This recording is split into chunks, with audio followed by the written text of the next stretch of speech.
hvis du kan slå dem, så kan du spille uendeligt meget. Og dem, jeg kender, som slår dem med rigtig mange procenter, de tjener over 500.000 om måneden. Hver dag bruger rigtig mange danskere deres penge på forskellige bettingsider, hvor de spiller på fodbold og tennis og andre sportsgrene. Men hvis man vinder for mange gange over for de her bettingfirmaer, så lukker de din konto. Og hvad gør man så? Jo, man går ud og spørger andre, der ikke selv spiller, og man må låne deres konto til at spille videre på. Men det kræver lige, at man så også låner deres MitID. Og det har vi undret os over, når selv samme firmaer får kendte frontpersoner til at sige de her ting i deres reklamer. Hvem vil du spille på i dag? Jeg arbejder sammen med Unibet. Vi er overalt. Bet365. Leo Vegas, Danmarks mobilcasino. 100% ordnet forhold. Det lyder dejligt. Hos os er alle logget ind med NemID, så vi ved, hvor pengene kommer fra. Og vi ser alt. Men kan det virkelig passe, at de her bettingfirmaer ser alt? Og kan det virkelig være rigtigt, at man lovligt hver måned kan tjene store summer på at bruge andres MitID? Det har vi tænkt os at undersøge, og derfor tager vi til Aarhus for at mødes med en kilde, der tjener rigtig gode penge på at spille på andres bettingkonti. Hvad er det helt konkret, at vi godt kunne tænke os at få ud af vores kilde i Aarhus? Altså, vi vil jo egentlig først gerne vide hvor mange penge snakker vi, og hvor meget tjener han på det her. Det føler jeg ligesom kan sætte rammen for resten, fordi at det ligesom er det, der er det vilde. Det er jo, at han tjener så sindssygt mange penge på noget. De fleste mennesker kan, hvis de sætter sig ind i det, men det handler jo også rigtig meget om, hvilken metode er det, han bruger. Der er også noget interessant i, at sådan, det her med, at det virker som om det er lidt en gråzone. Det er i hvert fald ikke noget, der bliver slået ned på sådan rent juridisk.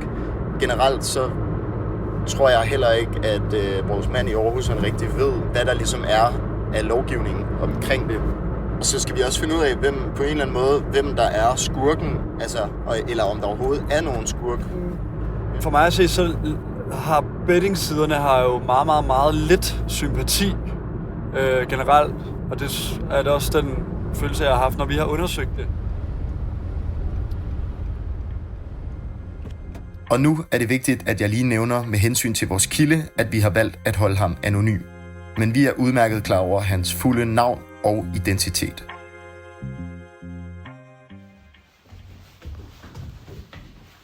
Hej, hej.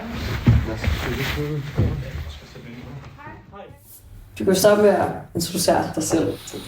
Jamen, jeg er 22, og så better jeg meget. Og så i det år, inden jeg blev 18, begyndte jeg at se folk det var primært på Twitter, jeg så dem, som tjente mange penge på betting. Og så begyndte jeg ligesom at følge dem, og på det tidspunkt, der delte de mange af deres bets gratis. Og så tænkte jeg, det vil jeg også. Så da jeg blev 18, så oprettede jeg mig ved Bet365, og så smed jeg sådan et par tusind kroner ind. Og så fulgte jeg bare deres bets, og så havde jeg tjent 10-15.000 på de 2 uger. Og der havde jeg jo ingen penge. Jeg havde kun mine konfirmationspenge, 10.000, og så havde jeg ligesom dobbelt mine penge på 2 uger. Og så derfra, så var jeg hooked. Men det gik måske kun 2 uger, så var jeg blevet lukket ned. Du får bare en besked, hvor der står, at vores tradingafdeling har kigget på din aktivitet og mener, at vi ikke gider have dig som kunde mere. Det er bare det, du får at vide. Og så bliver det lukket. For at vi forstår, hvordan vores mand i Aarhus han better videre, selvom hans konto er blevet lukket, så skal vi lige en tur tilbage på hans drengeværelse ved forældrene foran computeren. Her går det op for ham, at han kan bette uendeligt, hvis bare han låner andres konti. Det er nemlig ret smart for begge parter, for dem han låner kontoen af får 10% af gevinsten. Og måske undrer du dig lige nu over, hvordan han så kan blive ved med at vinde og bette rigtigt. De odds, som sider som Bet365 sætter, bygger på algoritmer og deres egen statistik. Her har vores kilde i Aarhus over tid opbygget sin egen statistikbank, som han mener er mere præcis end bettingsidernes. På den måde kan han ved hjælp af sin egen model spotte, når et odds er sat enten for højt eller for lavt, set i forhold til den reelle sandsynlighed. Og på den måde så er han altid et skridt foran bettingsiderne og vil over tid derfor opnå et afkast. Og hvis man spørger ham selv, hvor mange penge det har givet her 4-5 år efter, så går det vist ret godt. Jeg ved ikke præcis, hvor meget det er, men det er nok oppe i 4-5 millioner. Altså jeg tjener langt de fleste måneder over 50.000. Og så er der måneder, for eksempel i sommerferien, hvor der ikke er så mange kampe, så er det mindre. Og så er der måneder, som for eksempel den her, hvor december, hvor der er rigtig mange kampe, så er det tættere på 100.000. Så for den unge better kan man vist godt sige, at business is booming. Og nu bliver vi nødt til lige at sætte scenen for, hvordan det er at være helt ung og tjene flere penge, end mange færdiguddannede gør. Forestil dig, at du lige er blevet færdig med gymnasiet, hvor mange af dine venner skal ud og finde et job som pædagogmedhjælper eller juicer for at få råd til den helt klassiske sabbatårsrejse. Og du har egentlig de samme drømme, men har allerede tjent masser af penge. Præcis sådan havde vores kilde det, og selvfølgelig skulle han jo bare direkte afsted. Så valgte jeg at tage ud og rejse i 6-7 måneder, mens jeg tjente penge. Gjorde det, hvor jeg så tjente mere, end rejsen kostede, mens jeg var afsted. Det var åndssvagt for mig at få et normalt job, fordi at jeg kunne tjene mere, end det kostede at rejse. Men jeg startede med at flyve hele vejen ned til New Zealand, hvor jeg så rejste New Zealand rundt, og så Australien rundt, og så fløj jeg til Thailand, og så rejste jeg ligesom i Thailand, Vietnam, Filippinerne, Indonesien, og så på vejen tilbage, så tog jeg Tyrkiet, Maldiverne, Emiraterne, Oman, og så fløj jeg så hjem igen der. Nu nævnte vi jo tidligere, at vores kilde tjener penge og arbejder, imens han rejser verden rundt. Så lad os lige prøve at gennemgå, hvordan sådan en helt almindelig arbejdsdag kan se ud, når man better, imens man er på farten. Nu er det jo sådan, at de fleste kampe, hvor vi better på, det er klart weekenderne, hvor der sker mest. Så vi gjorde det ofte sådan, at i weekenderne lavede vi ikke så meget. Man kan så sige, at vi kan gøre det hele på telefonen. Så weekenderne tog vi ofte og ligge ved stranden, eller ved poolen, eller sad på hotellet, hvis det var dårligt vejr, eller sådan noget, og så slappede af indtil der skete noget med betting, vi kunne udnytte, og så gjorde vi det. Så det var egentlig bare mest afslapning, og så var der lidt betting indimellem. I min bog, der lyder det jo umiddelbart ret nemt. Og det er det vist også nok. Tidligere der fik vi nævnt, at vores kilde tjener op mod 50.000 kroner om måneden. Men hvor meget arbejde kræver det egentlig at tjene så mange penge på betting? Hvor lang tid det tager at tjene 50.000? Jamen det tager jo faktisk ikke så lang tid. Det er jo det fede ved betting. Nu er man jo så godt sat op og ved, hvordan det hele fungerer. At jeg bruger jo lige nu 10 timer om måneden. Så den unge fyr, der sad på drengeværelset, bruger altså nu kun 10 timer om måneden på at lave store summer. Men for at alt det her kan lade sig gøre, så skal han jo bruge nogle andre personers bettingkonti. Vi har lavet en undersøgelse, hvor vi har spurgt 100 respondenter, om de kender til det her med at låne sin bettingkonto ud, eller selv har gjort det. Her svarer 34%, at de selv har gjort det, og 71% svarer, at de kender nogen, der har gjort det. I vores undersøgelse er der blandt andet en, der har skrevet det her til os. Jeg har en bekendt, som har tjent store summer på at bette på andres konti, inklusiv mig og mine venner. Det var sat fuldstændig i system og var meget professionelt. Han har levet af det i perioder og har udelukkende rekrutteret kunder via bekendte. Og en anden person fortæller os det her.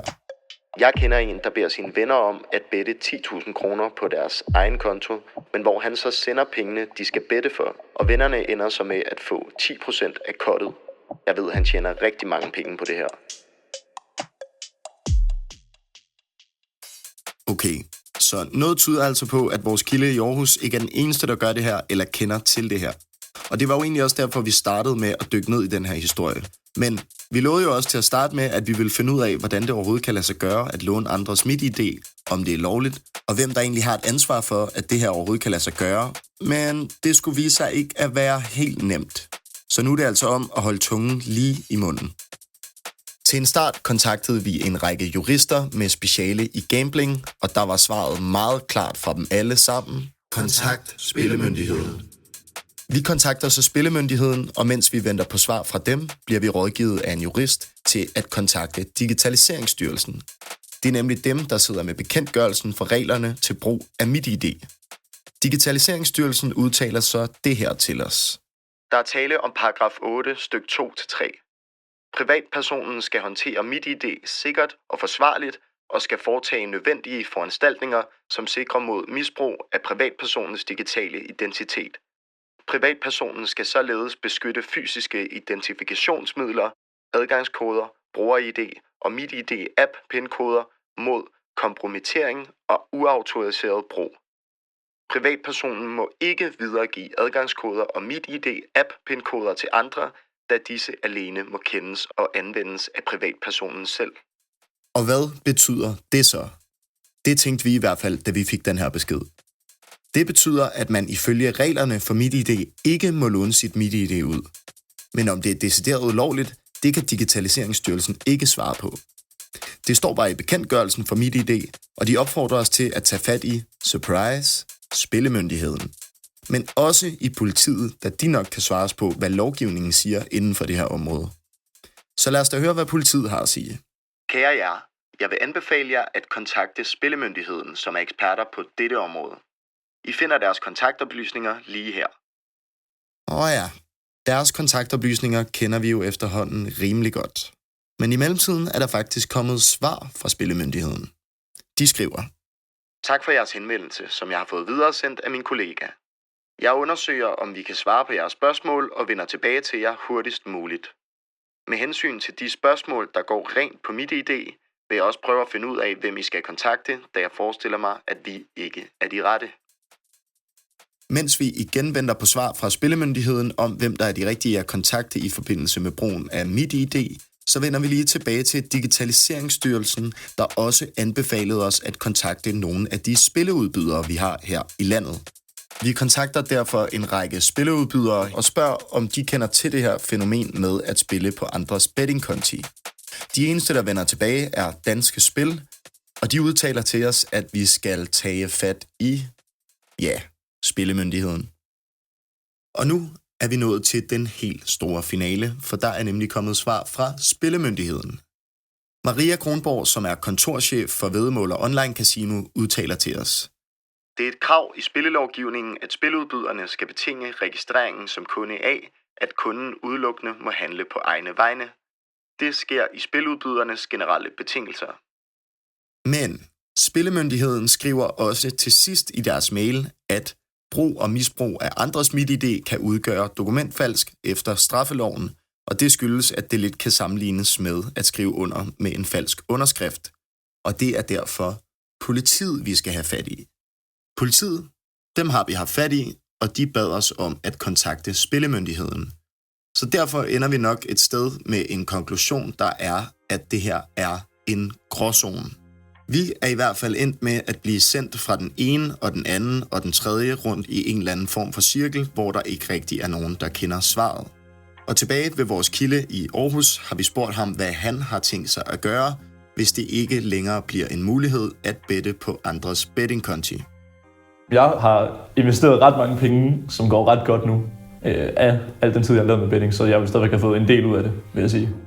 Hvad fremtiden bringer for at bette på andres bettingkonti med andres MitID, er der ikke rigtig nogen, der kan svare på. Men en ting, der er helt sikkert, er, at denne podcast blev lavet af Josefine Bull Brinkmann, Ludvig Riber Have, Maria Sofia Menke, og mit navn er Victor Vedel Kruse. Tusind tak, fordi du lyttede med.